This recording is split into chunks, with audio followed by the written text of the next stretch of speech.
Hello, പുതിയൊരു വീഡിയോയിലോട്ട് എല്ലാവർക്കും സ്വാഗതം. ഇന്നത്തെ നമ്മുടെ വീഡിയോ എന്ന് പറഞ്ഞാൽ നമ്മുടെ ടോപ്പിക്കിൽ നിന്നൊക്കെ മാറി സാധാരണ നമ്മൾ എന്താ പറയുക വർക്കൗട്ട് വീഡിയോസ് അല്ലെങ്കിൽ ഡെയിലി വ്ളോഗ്സ് ഒക്കെ ആണല്ലോ ചെയ്യുന്നത്.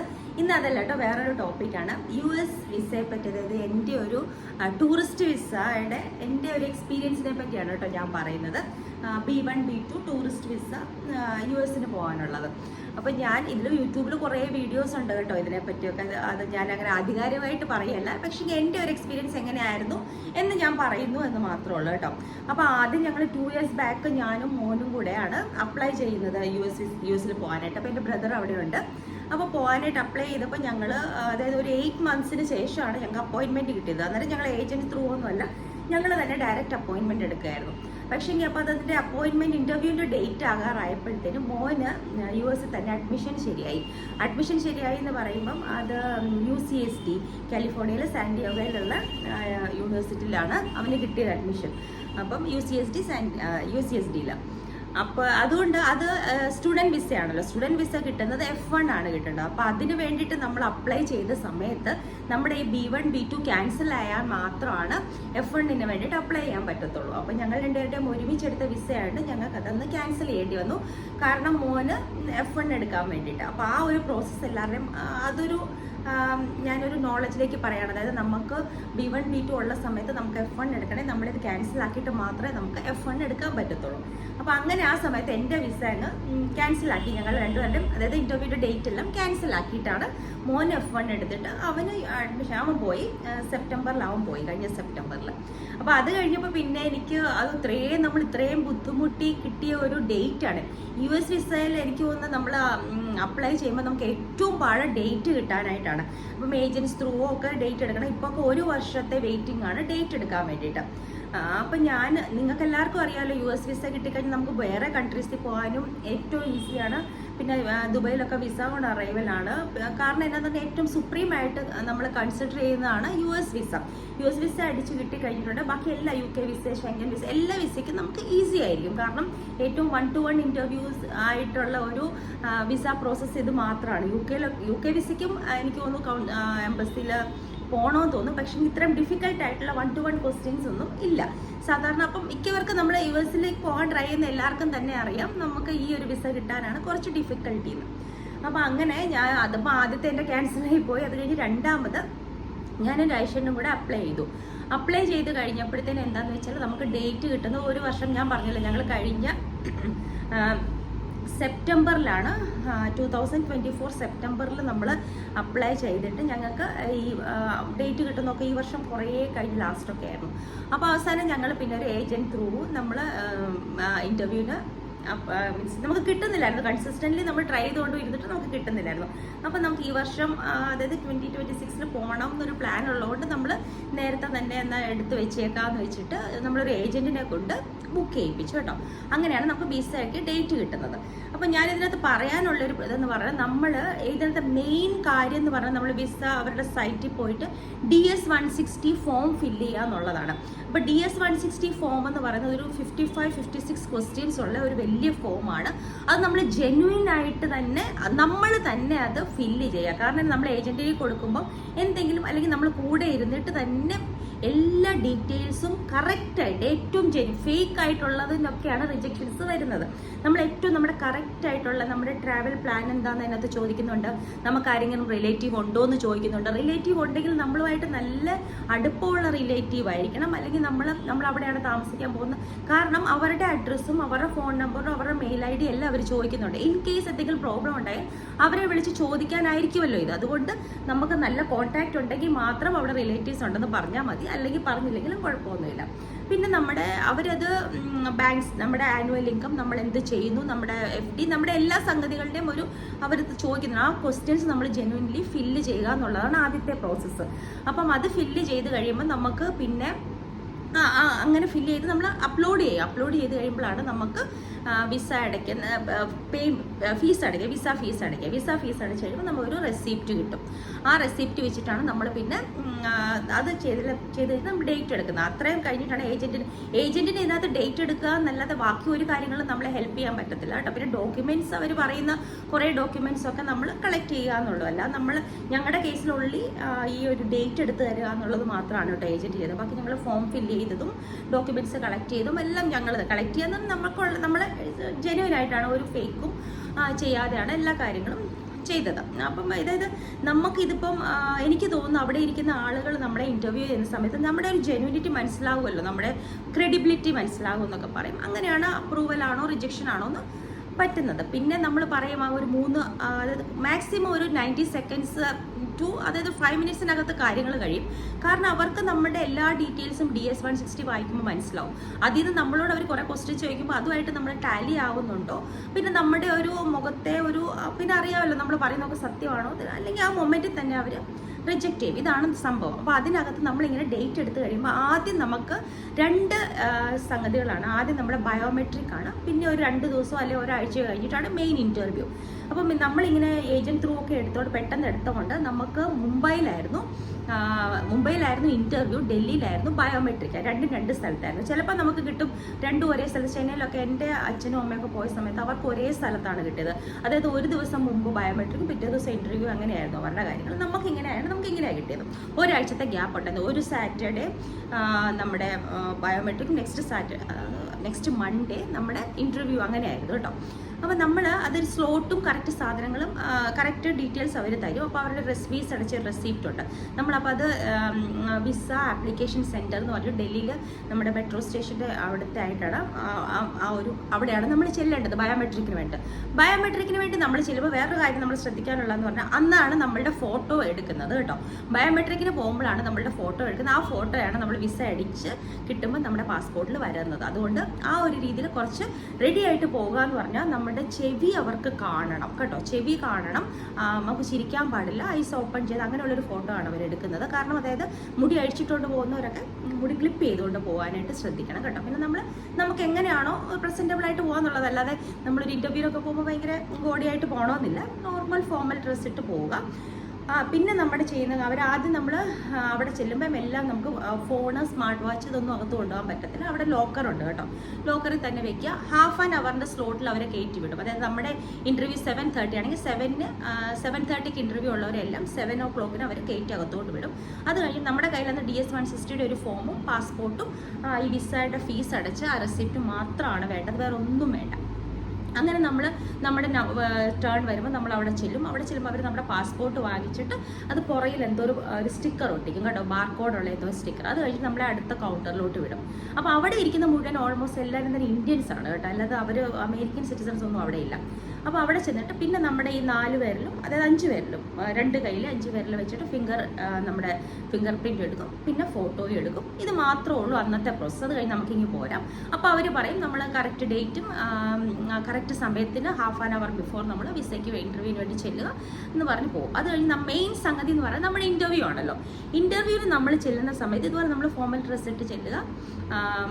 അതും ഇതുപോലെയാണ്. ഹാഫ് ആൻ അവർ ബിഫോർ നാളെ അകത്തോട്ട് കയറ്റി വിടുക. സ്മാർട്ട് വാച്ചും ഫോണും ഒന്നും പറ്റത്തില്ല കേട്ടോ. അവിടെ പിൻ ഡ്രോപ്പ് സൈലൻസ് ആണ്. അവിടെ കയറി കഴിഞ്ഞാൽ നമുക്ക് വേറെ ഏതോ ഒരു ലോകത്ത് ചെന്നോളൂ തോന്നും കേട്ടോ. ആരും നമ്മൾ ഡിസ്റ്റൻസ് കീപ്പ് ചെയ്ത് ലൈനിൽ നിൽക്കുക ഓരോരുത്തരും. അപ്പം നമ്മൾ ഈ ബാങ്കിലെ ഒരു കൗണ്ടേഴ്സ് ഉണ്ടല്ലോ ക്യാഷ്യറുടെ, അതുപോലെ ഗ്ലാസ് ഇട്ട് ഓരോ കൗണ്ടേഴ്സിനകത്ത് ആൾക്കാരിരിക്കുന്നത്. എനിക്കൊന്നൊരു 10 to 15 കൗണ്ടേഴ്സ് ഉണ്ടെന്ന് തോന്നുന്നു. അതിനകത്ത് ആൾക്കാരിരിക്കുന്നത് അവർ മുഴുവൻ ഈ അമേരിക്കൻ സിറ്റിസണാണ് ഇരിക്കുന്നത്, ഇന്ത്യൻസ് ഇല്ല. അപ്പോൾ അവരാണ് നമ്മുടെ ഇൻ്റർവ്യൂ എടുക്കുന്നത്. അപ്പോൾ നമുക്ക് ഇതിന് പ്രശ്നം എന്നല്ല ഞാൻ പറയുന്നത്, നമുക്ക് അഥവാ നമുക്ക് ലാംഗ്വേജ് കംഫർട്ടബിൾ അല്ലെങ്കിൽ നമുക്ക് ട്രാൻസ്ലേറ്റേഴ്സിനെ എടുക്കാം. ഹിന്ദിയുണ്ട്, മലയാളമുണ്ട്, പഞ്ചാബി ഏത് വേണമെങ്കിലും നമുക്ക് എടുക്കാവുന്നതാണ്. അല്ലെങ്കിൽ നമുക്ക് ഇംഗ്ലീഷ് സംസാരിക്കാൻ പറ്റുമെങ്കിൽ അതാണ് ഏറ്റവും നല്ലത്. കാരണം നമ്മളോട് ചോദിക്കുന്ന കാര്യങ്ങൾക്ക് നമ്മൾ തന്നെ ആൻസർ പറയുന്നതായിരിക്കുമല്ലോ ഏറ്റവും നല്ലത്. അപ്പോൾ അങ്ങനെ ഞങ്ങളുടെ ടേൺ വന്നപ്പോൾ ഞങ്ങളുടെ 8:20 ആയിരുന്നു ഞങ്ങളുടെ ഇൻ്റർവ്യൂവിൻ്റെ സമയം. അപ്പോൾ ഞങ്ങളൊരു 7:45 അകത്തേക്ക് കയറ്റി ഞങ്ങൾ ട്രാൻസ്ലേറ്റേഴ്സിൽ ഞങ്ങൾ ഡയറക്റ്റ്. അപ്പം നമ്മളൊരു ഫാമിലി ആയിട്ട് പോകും, ഹസ്ബൻഡ് വൈഫ് പിള്ളേർ പോകണം. നമ്മൾ 4 പേരുണ്ടോ 4 പേരെ ഒരുമിച്ചായിരിക്കും കേട്ടോ. നമ്മുടെ ഫാമിലി, അതായത് ഓരോരുത്തരായിരിക്കത്തില്ല, ആ ഫാമിലി ഒരുമിച്ചായിരിക്കും ഇൻ്റർവ്യൂ ഓഫീസറിൻ്റെ അടുത്തോട്ട് പോകേണ്ടത്. അപ്പം നമ്മളൊരു നമ്മുടെ ഇങ്ങനെ ഒരു ഫിംഗർ ഇങ്ങനെ ഒരു ഹാൻഡ് ഡിസ്റ്റൻസിലായിരിക്കും ഓരോ ആൾക്കാർ നിൽക്കുന്നത്. അപ്പം നമ്മുടെ മുമ്പിലുള്ള ആൾക്കാർ പറയുന്ന ഉത്തരങ്ങളൊക്കെ നമുക്ക് കേൾക്കാം കേട്ടോ. അവരകത്തിരുന്നിട്ട് ഒരു മൈക്കിൽ, പിന്നെ അവരിങ്ങനെ ലാപ്ടോപ്പിൽ നമ്മുടെ നമ്മളതിൻ്റെ DS-160 ഫോം അവരിങ്ങനെ നോക്കിക്കൊണ്ടിരുന്നിട്ടാണ് നമ്മുടെ അടുത്ത് ക്വസ്റ്റ്യൻ ചോദിക്കുന്നത്. അപ്പം നമുക്കിങ്ങനെ കേൾക്കാം, അവർ പറഞ്ഞ് ശരിക്കും കേൾക്കാം, കാരണം അവർ മൈക്കിൽ കൂടെയാണ് പറയുന്നത്. നമ്മൾ പറയുന്നത് എങ്ങനെയാണ് കേൾക്കുന്നതെന്ന് എനിക്കറിയില്ല, നമുക്ക് മൈക്കൊന്നും ഇല്ല കേട്ടോ, നമ്മുടെ അടുത്ത് നിന്നിട്ട് അങ്ങനെയാണ് പറയുന്നത്. അപ്പം നമ്മുടെ മുമ്പിൽ നിൽക്കുന്ന ആൾക്കാരുടെ ക്വസ്റ്റ്യൻസ് അല്ല, അവർ പറയുന്ന ആൻസേഴ്സൊക്കെ നമുക്ക് കേൾക്കാം. കുറേ പേരോട് അപ്പം നമ്മൾ പറയുന്നതിനെ പിടിച്ച് അവർ ആ ക്വസ്റ്റ്യൻസ് ഇങ്ങനെ ചോദിച്ചുകൊണ്ടിരിക്കുന്നുണ്ട് കേട്ടോ. അതായത് ഇപ്പം നമ്മുടെ ട്രാവൽ പ്ലാൻ എല്ലാവരോടും ചോദിച്ച കോമൺ ക്വസ്റ്റ്യൻ തന്നെ പർപ്പസ് ഓഫ് യുവർ വിസിറ്റ്. അതാണ് എനിക്ക് മനസ്സിലായത് കേട്ടോ. പർപ്പസ് ഓഫ് യുവർ വിസിറ്റ് ചോദിച്ചിട്ടുണ്ട്. നമ്മൾ എന്തിനാണ് അമേരിക്കയ്ക്ക് പോകുന്നത്. അപ്പം നമുക്ക് കറക്റ്റായിട്ടൊരു ട്രാവൽ പ്ലാൻ ഉണ്ടായിരിക്കണം. നമ്മൾ പോകുന്നത് എന്തിനാണ്, നമ്മൾ എത്ര നാൾ സ്റ്റേ ചെയ്യുന്നുണ്ട്, നമ്മൾ എവിടെയാണ് സ്റ്റേ ചെയ്യുന്നത്, അങ്ങനെ നമ്മൾ ടിക്കറ്റ് എടുക്കുക എന്നുള്ളത് പറ്റത്തില്ല കേട്ടോ. ഇൻ്റർവ്യൂ കിട്ടാതെ നമ്മൾ പാസ്സാവാതെ ടിക്കറ്റ് എടുക്കുന്നത് നമ്മളൊരു ഓവർ കോൺഫിഡൻസിനെ കാണിക്കും. നമുക്കൊരു 21 days to 30 days, ഒരു മാസമാണ് നമ്മൾ ഇത്രയും അവിടെ പോകുന്ന സമയത്ത്. ഒരു മാസം നിൽക്കാനാണ് പ്ലാൻ, എവിടെ നിൽക്കാനാണ് പ്ലാൻ, ഏതൊക്കെ സ്ഥലങ്ങളാണ് നമുക്ക് കാണാൻ. നമ്മൾ ടൂറിസ്റ്റ് വിസയിലാണല്ലോ പോകുന്നത്. അപ്പം നമുക്ക് ഏതൊക്കെ സ്ഥലങ്ങളാണ് കാണാൻ എന്നുള്ള ഒരു ചെറിയൊരു ഐഡിയ നമ്മൾ ഉണ്ടാക്കി വെക്കുക. നമുക്കിപ്പോൾ നയഗ്ര ഫോൾസ് കാണണം, ന്യൂയോർക്ക് കാണണം, മീൻസ് അങ്ങനെയൊക്കെ കുറച്ച് നമുക്കൊരു ഐഡിയ വേണം നമ്മൾ അതനുസരിച്ച്. പിന്നെ അതുപോലെ തന്നെ നമ്മൾ ഏറ്റവും വലിയ എനിക്ക് പ്രശ്നം തോന്നുന്നത്, നമ്മൾ DS-160 ഫോം ഒക്കെ ഫില്ല് ചെയ്ത് കഴിഞ്ഞ് ഒരു 6 മാസം കഴിഞ്ഞിട്ടായിരിക്കും നമ്മുടെ ഇൻ്റർവ്യൂ.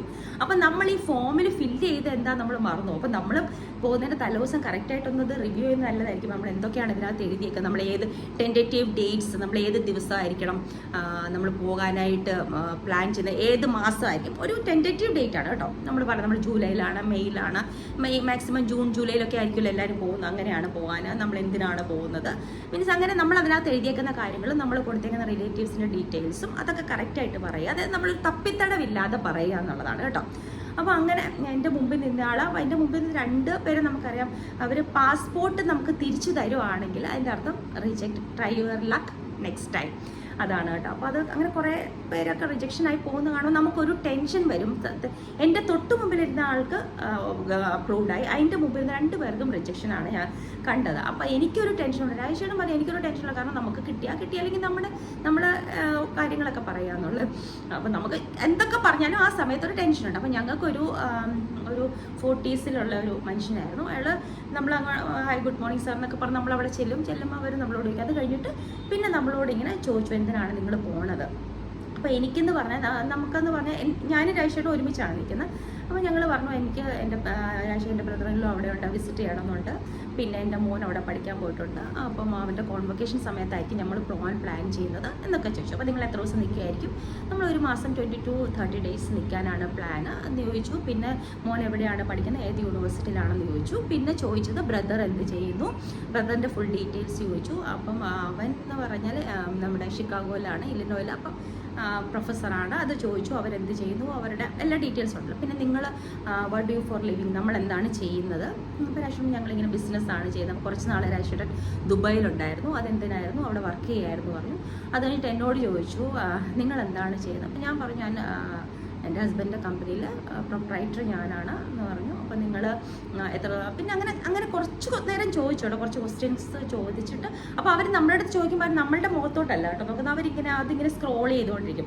കാരണം അതിനകത്ത് കൊടുത്തിട്ടുണ്ട് എല്ലാ ഡീറ്റെയിൽസ് അവരൊന്ന് റിവ്യൂ ചെയ്തിട്ടായിരിക്കുമല്ലോ വരുന്നത്. പിന്നെ നമ്മുടെ ഒരു ജെന്യൂനിറ്റിയാണ് അവർ ചെക്ക് ചെയ്യുന്നതെന്നാണ് എനിക്ക് തോന്നുന്നത്. നമ്മൾ പറയുന്നതും ഈ ഒരു ഇതുമായിട്ട് നമ്മൾ മാച്ച് ആവുന്നുണ്ടോ, പിന്നെ നമ്മൾ ജെന്യൂൻ ആണോ എന്നതുള്ളതാണ്. അതായത് നമ്മുടെ ഒരു 4 to 5 minutes ഒരു ഇൻ്റർവ്യൂ എടുത്തു. അത് കഴിഞ്ഞിട്ട് അവർ പാസ്പോർട്ട് ആദ്യം തന്നെ നമ്മൾ ഒരു താഴെ ഒരു ഇതുണ്ട്, അതിനകത്തൊരു പാസ്പോർട്ട് അങ്ങ് ഇടും കേട്ടോ. അവർ പറയുന്നെങ്കിൽ തന്നേക്കാൻ പറയും. അപ്പം നമ്മൾ പറയുന്നത് കുറച്ചൊന്നും അലച്ച് പറയരുത്. നമ്മൾ പതുക്കെ കുറച്ച് സാർന്ന് പറഞ്ഞിട്ട് പതുക്കെ പറയുക. അവർക്കത് കേൾക്കാൻ പറ്റും കേട്ടോ. അല്ലാതെ അവർ പാടാനൊന്നും ചെയ്യുന്നില്ല. ഒരു നല്ലതായിട്ട് പറയുന്നത് അവർ പറയുന്നത് നമുക്ക് ക്ലിയർ ആയിട്ട് കേൾക്കാം, കാരണം നല്ല മൈക്ക് വെച്ചിട്ടുണ്ട്. പിന്നെ അവരുടെ ആക്സെൻറ്റ് നമ്മൾ രണ്ടാമത് ചോദിക്കാൻ ഇടവരുത്താതിരിക്കുക, അതായത് ഇറിറ്റേറ്റഡ് ആക്കാതിരിക്കുക എന്നുള്ളതൊക്കെ ഉള്ളൂ. അങ്ങനെ എനിക്കറിയത്തില്ല കേട്ടോ അതിനകത്ത് എന്തൊക്കെയുണ്ട്. ഇവരുടെ ഒരു മൂഡ് അനുസരിച്ച് ചിലർ പറയും നമുക്ക് ലക്കും ഇതിനകത്തൊരു ഫാക്ടറാണെന്ന് പറയും. ആയിരിക്കാം. എന്തായാലും നമ്മുടെ പാസ്പോർട്ട് അവർ വാങ്ങിച്ചു വെച്ചിട്ട് ഓൾ ദി ബെസ്റ്റ് എൻജോയ് എന്ന് പറഞ്ഞു. അങ്ങനെ നമ്മുടെ your visa has been approved എന്ന് പറഞ്ഞു. അപ്പോൾ നമ്മുടെ ഒരു അപ്രൂവ് ചെയ്ത സമയത്ത് നമ്മുടെ ഒരു സന്തോഷം എന്ന് പറഞ്ഞാൽ ഭയങ്കരമാണ് കേട്ടോ. കാരണം നമ്മൾ ഫസ്റ്റ് അറ്റംപ്റ്റ് ആണ്, അല്ലെങ്കിൽ ഇനി പിന്നെ ഇതെല്ലാം ചെയ്യണമല്ലോ ഈ പ്രോസസ്സ് എല്ലാം. അപ്പോൾ അങ്ങനെ ഞങ്ങളുടെ US വിസ അപ്രൂവ്ഡായി. അപ്പോൾ അതിനകത്ത് എൻ്റെ ഒരു എക്സ്പീരിയൻസ് ആണ് ഞാനീ പറയുന്നത്. DS-160 ഫോം നമ്മൾ ഫില്ല് ചെയ്യുന്ന സമയത്താണ് മെയിൻ കാര്യം എന്നാണ് എനിക്ക് തോന്നുന്നത്. കാരണം അത് നല്ല ജെനുവിനായിട്ടും സത്യസന്ധമായിട്ട് എല്ലാ കാര്യങ്ങളും ചെയ്യുക എന്നുള്ളതാണ്. നമ്മൾ അവിടെ പോകുമ്പോൾ ഒള്ളി പാസ്പോർട്ട് മതി കേട്ടോ, വേറെ ഒരു സാധനങ്ങളും ഇൻ്റർവ്യൂവിന് വേണ്ട. കാരണം എന്താണെന്ന് വെച്ചാൽ അത് അവരുടെ ബാക്കിയുള്ള ഡീറ്റെയിൽസും ഉണ്ട്. പക്ഷെ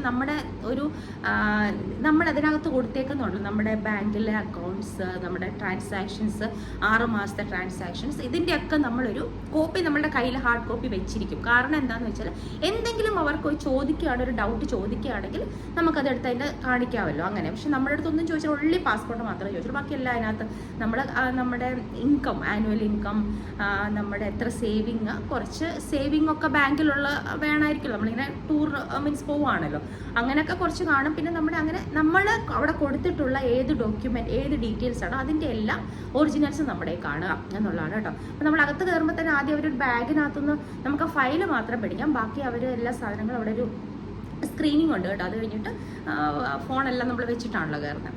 അപ്പോൾ അങ്ങനെയായിരുന്നു എൻ്റെ ഒരു US വിസയുടെ ഒരു എന്താ പറയുക എക്സ്പീരിയൻസ്. എനിക്ക് ഞാനിങ്ങനെ ഇൻ്റർവ്യൂവിന് പോകുന്നതിന് ഞാൻ കുറേ യൂട്യൂബ് വീഡിയോസൊക്കെ കണ്ടുകൊണ്ട് എങ്ങനെയാണ്. അപ്പോൾ പലരുടെയും എക്സ്പീരിയൻസ് പല രീതിയിലാണ്. ചിലർക്ക് കിട്ടി, ചിലർക്ക് കിട്ടിയിട്ടില്ല. ഞാൻ ഹിന്ദിയിലുള്ള വീഡിയോസും മലയാളത്തിലുള്ള വീഡിയോസും എല്ലാം കണ്ടായിരുന്നു. പക്ഷേ ഇത് നമ്മളിങ്ങനെ എല്ലാവരുടെയും കാണുന്നത് കൊണ്ട് ചിലരുടെ എല്ലാ കാരണങ്ങളും ഉണ്ടായിട്ട് റിജക്റ്റ് ആവുന്നുണ്ട്, ചിലർക്ക് ഒന്നും ചോദിച്ചിട്ടില്ല അതിന് അപ്രൂവ് ആവുന്നുണ്ട്. അപ്പോൾ അതുകൊണ്ട് എനിക്ക് മനസ്സിലായ ഒരു കാര്യം, ജെന്യുവനായിട്ട് നമ്മുടെ കാര്യങ്ങൾ സത്യസന്ധമായിട്ട് പറയുക എന്നുള്ളതാണ്. അപ്പോൾ ഞങ്ങൾ നെക്സ്റ്റ് ഇയർ, അതായത് അപ്പോൾ ഉടനെ ഈ വർഷം തീരുന്ന അടുത്ത വർഷം തുടങ്ങുന്നതുകൊണ്ട് അത് തണുപ്പാണ് അവിടെ, അത് കഴിഞ്ഞിട്ട് പോകണം എന്നുള്ള പ്ലാനിലാണ്. അതായത് നമുക്ക് വിസ അടിച്ച് കിട്ടുന്നത് 10 ഇയേഴ്സിന് വേണ്ടിയാണ്. മൾട്ടിപ്പിൾ എൻട്രി ആണ്, എത്ര പ്രാവശ്യം വേണമെങ്കിലും പോയിട്ട് വരാം. ഓരോ പ്രാവശ്യം നമുക്ക് മാക്സിമം 6 മന്ത്സ് അവിടെ നിൽക്കാം, അങ്ങനെയാണ്. അപ്പം എപ്പോൾ വേണമെങ്കിലും പോകാം. അപ്പം നമുക്ക് ഈ വിസ കിട്ടിക്കഴിയുമ്പോൾ നമുക്ക് പിന്നെ കുഴപ്പമില്ലല്ലോ, എപ്പോൾ വേണമെങ്കിലും പോകാമെന്നുള്ളത്. അങ്ങനെ ഒരു ഞങ്ങളുടെ US വിസ അങ്ങനെ അപ്രൂവ് ആയി കിട്ടി. ആ ഒരു ഹാപ്പി ന്യൂസ്. അപ്പോൾ കുറച്ച് ദിവസമായിട്ട് ഞാൻ ഈ വീഡിയോ ചെയ്യണം എന്ന് വെച്ചാൽ കഴിഞ്ഞ മാസമായിരുന്നു കേട്ടോ ഞങ്ങളുടെ ഇൻ്റർവ്യൂ. ഞാൻ അന്നേരം തൊട്ട് ഇത് ചെയ്യണം എന്ന് വിചാരിച്ചിട്ട് ആദ്യം നാട്ടിൽ പോയിട്ട് വന്നിട്ട് ചെയ്യാമെന്ന് വിചാരിച്ചു. പിന്നെ ഡെയിലി ഇതൊക്കെ ആയിട്ട് ചെയ്തില്ല. അപ്പോൾ ഞാൻ ഇന്ന് എന്തായാലും ഇത് പറഞ്ഞേക്കാമെന്ന് വിചാരിച്ചു. അപ്പോൾ ഇതായിരുന്നു ഇന്നത്തെ വീഡിയോ. പിന്നെ നമുക്ക് ബാക്കി വ്ളോഗ്സൊക്കെ ആയിട്ട് കാണാം. ഞാൻ US പോകുമ്പോൾ ഞാൻ ഓർക്കുന്നുണ്ട് അവിടെയൊക്കെ പോയിട്ട് എനിക്ക് വ്ളോഗ് ചെയ്യാമല്ലോ. അത് എൻ്റെ ഞാൻ പറഞ്ഞല്ലോ, എൻ്റെ ഫാമിലി ചെറിയ ഫാമിലിയാണ്, നമ്മുടെ സബ്സ്ക്രൈബേഴ്സിൻ്റെ ഫാമിലി. അപ്പോൾ വീഡിയോസ് ഇഷ്ടപ്പെടുന്നുണ്ടെങ്കിൽ ലൈക്ക് ചെയ്യുക, കമൻറ്റ് ചെയ്യുക, ഷെയർ ചെയ്യുക. എൻ്റെ എല്ലാ സബ്സ്ക്രൈബേഴ്സിനും thank you. I am very grateful. കാരണം എന്താണെന്ന് വെച്ചാൽ അവർ ആദ്യം പോലെ എൻ്റെ കൂടെ കൂടിയ ആൾക്കാരാണ്. എപ്പോഴും കുറച്ച് ഷോർട്സ് ഇടുന്നുണ്ട് ഞാൻ, അതായത് എൻ്റെ വർക്കൗട്ട് വീഡിയോസ്. അതുകൊണ്ട് എത്ര ലേഡീസിനെ എനിക്ക് മോട്ടിവേറ്റ് ചെയ്യണം എന്നുള്ളതാണ് ഇത്രയും ഞാൻ വർക്കൗട്ട് ചെയ്യുന്നത്. ഇപ്പം നമ്മൾ രാവിലെ വർക്കൗട്ട് ചെയ്യുന്നുണ്ട്, വൈകുന്നേരം നമ്മൾ ഡാൻസ് ക്ലാസ്സിൽ പോകുന്നുണ്ട്. അതായത് നമ്മൾ അവിടുന്ന് വന്ന ഒരു ഫിറ്റ്നസ് ലെവൽ അതായത് നാട്ടിൽ പോയി 2 മാസം നിന്ന സമയത്ത് എൻ്റെ ഒരു എല്ലാ റുട്ടീനെല്ലാം ചേഞ്ച് ആയിരുന്നല്ലോ. അവിടുന്ന് വന്ന് നമ്മൾ തിരിച്ച് ബാക്ക് ടു റുട്ടീനിലോട്ട് വരുവാണ്, നമ്മൾ ബാക്ക് ടു ഷേപ്പിലോട്ട് വരാനുള്ള ഒരു ശ്രമത്തിലാണ്. അതിൻ്റെ വീഡിയോസാണ് കേട്ടോ ഞാനിടുന്നത്. അപ്പോൾ ഇത്ര ഉള്ളായിരുന്നു ഇന്നത്തെ വീഡിയോ. ഇനി എന്തെങ്കിലും ഇതേപ്പറ്റി ഡൗട്ട് ഉണ്ടെങ്കിൽ കമൻറ്റ് സെക്ഷനിൽ ചോദിക്കാം. Thank you for watching. Bye Lakshmi.